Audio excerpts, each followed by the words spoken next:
Hello friends, I am sure you all agree that our world is developing at a very rapid pace and technology is booming and evolving faster than ever. But have you ever wondered what is the root of all the development we see? Well, the root is simply an idea, a thought by one person who, in association with a team, small or large, has managed to get the idea implemented and running.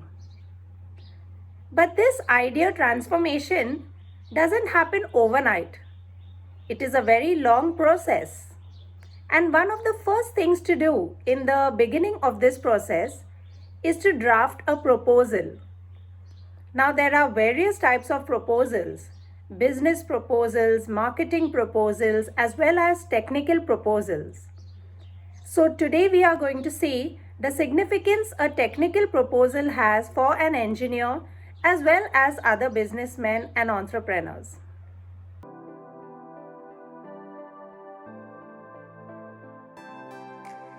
The term proposal is derived from a French word and it means placing forward an idea for consideration.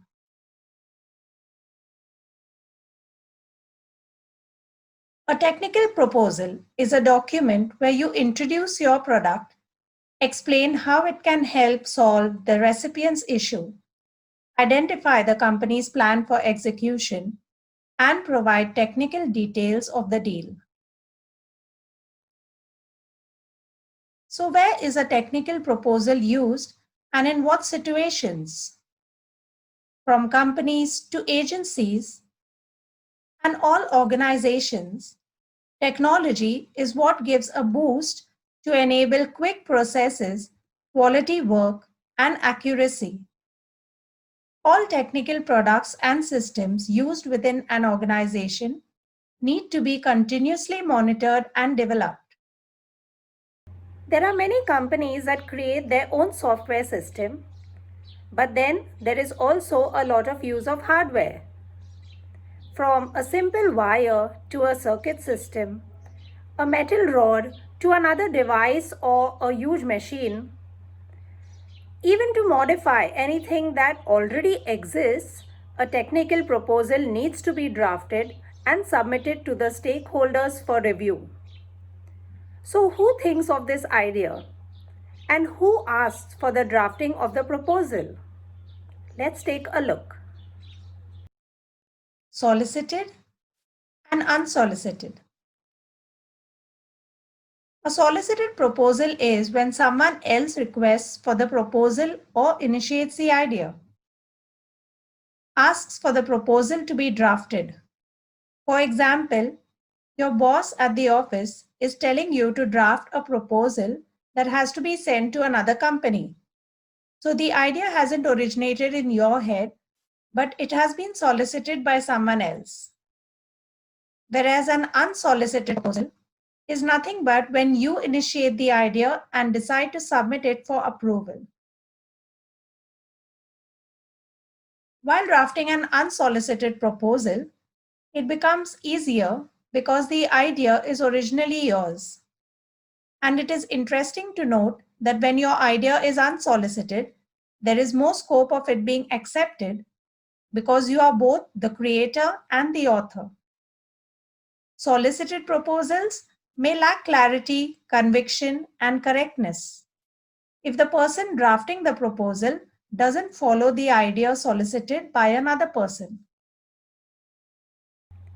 Before we proceed to learning the parts and the format of a technical proposal, I would like to show you all a link. National Innovation Foundation India, an autonomous body of the Department of Science and Technology, Government of India. We shall now visit the link and look at some of the innovations and the projects. When you visit this website, you will find innovations from all the states in India. Let's go to one state, Maharashtra, and look at what they have put in there. So looking at the innovations for Maharashtra, There are a whole list of innovations with the name of the person who has brought about this innovation, and also a brief explanation of the product along with how it has been put to use. You can see the titles of the innovation.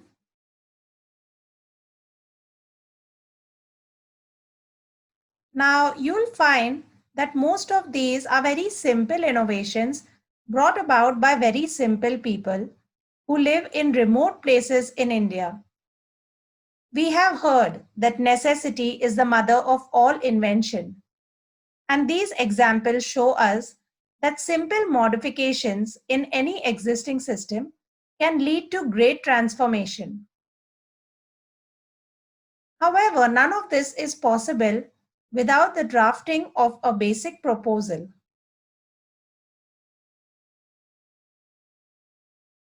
So you can visit this website and explore all the innovations and also understand how they have been implemented. I hope you found the link really interesting, and I'm sure you will look through it a little later.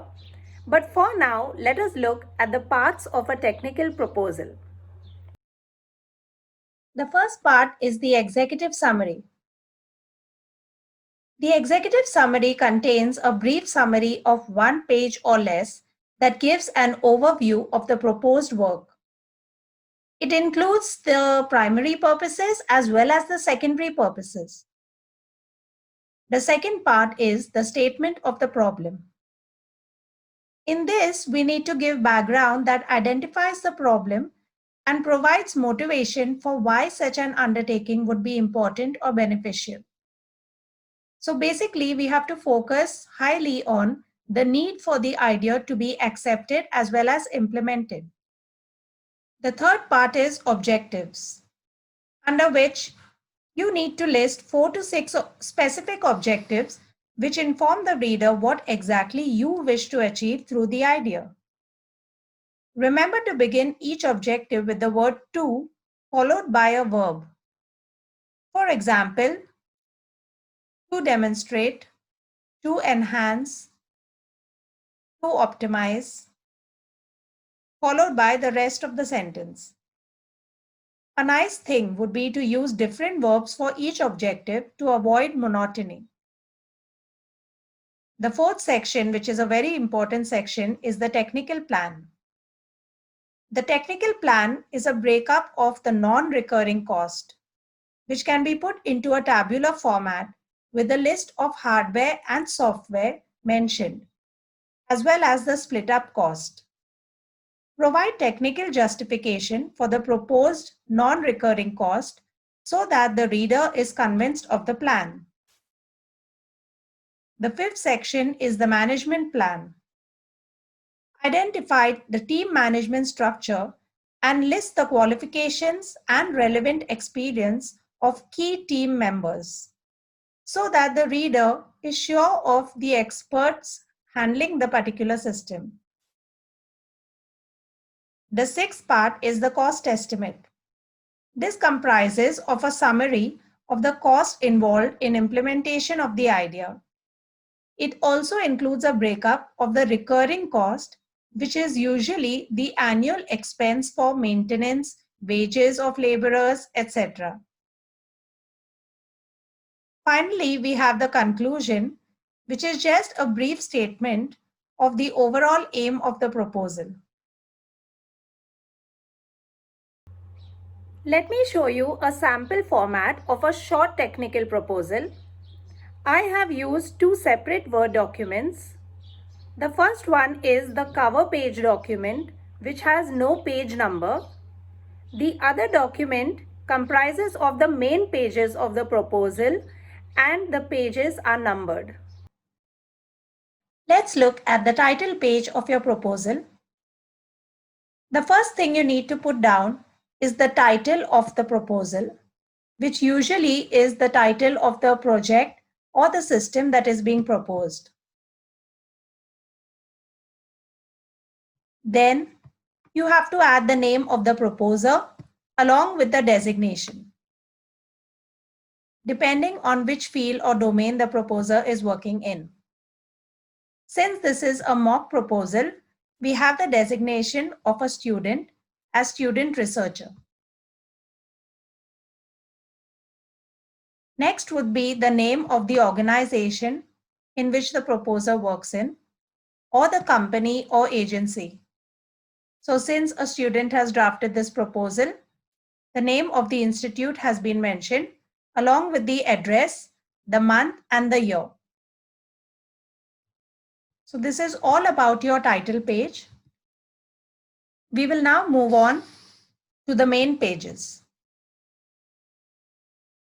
The first part on the main page is the executive summary, where you have the title of the project, the name and designation of the proposer, the address of the proposer, the duration of the project, which could be in months or in years, and a brief estimate of the amount of money required.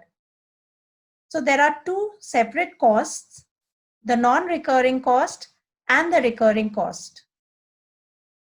If you look closely, you can see that the non-recurring cost only refers to the one-time investment made for that particular project.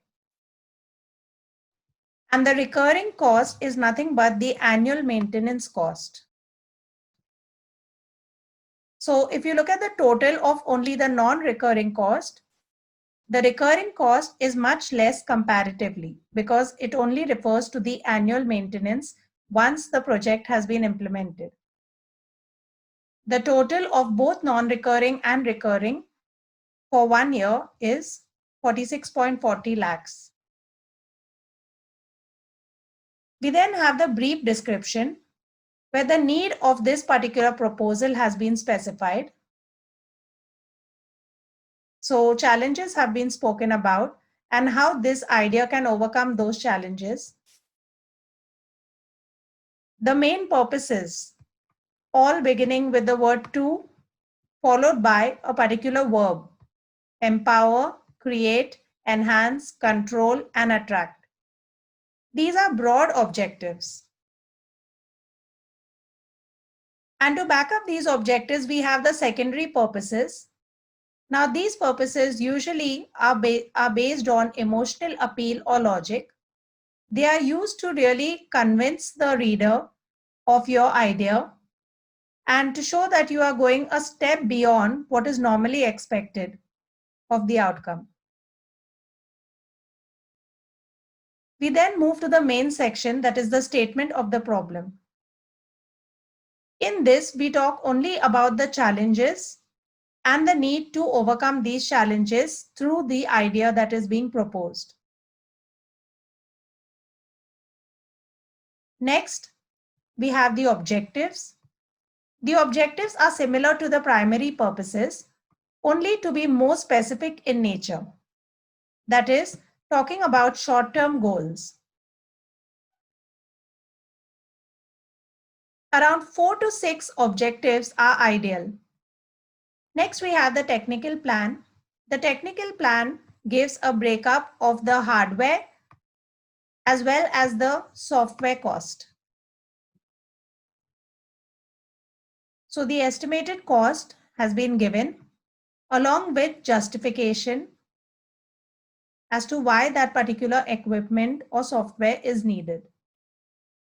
Now, when you look at the total year, this total should match with the total on the first page, the one in the brief description in the executive summary. When we take this total of both hardware and software, it should match with the one in the technical plan. So have a look at this total. And now look at this total, because it's exactly the split up of hardware and software as mentioned earlier. The management plan signifies the entire team functioning in this particular area. And here, in order to convince the person, you need to talk about the experts who are present in your system and how their profile or their background can help in the implementation of the current idea being proposed.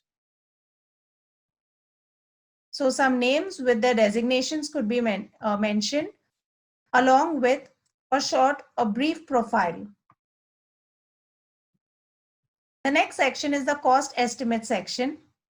The cost estimate section talks about the total expenditure for non-recurring costs with the split up of hardware and software. And then in addition talks about the annual cost, the annual expenditure, which is the recurring cost, and gives a split up of what the recurring cost would be like annually. So you can see salary, maintenance, and the split up has been given. Now this particular total should definitely match again with the total on the first page. So on the first page too, we have 3.10 lakh specified against the recurring cost. And this total here has to match with the cost estimate total.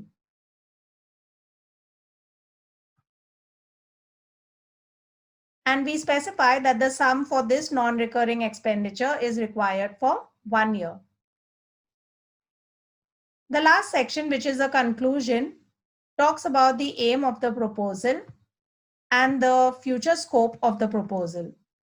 So in short, you could specify something about the broader objectives related to the future scope.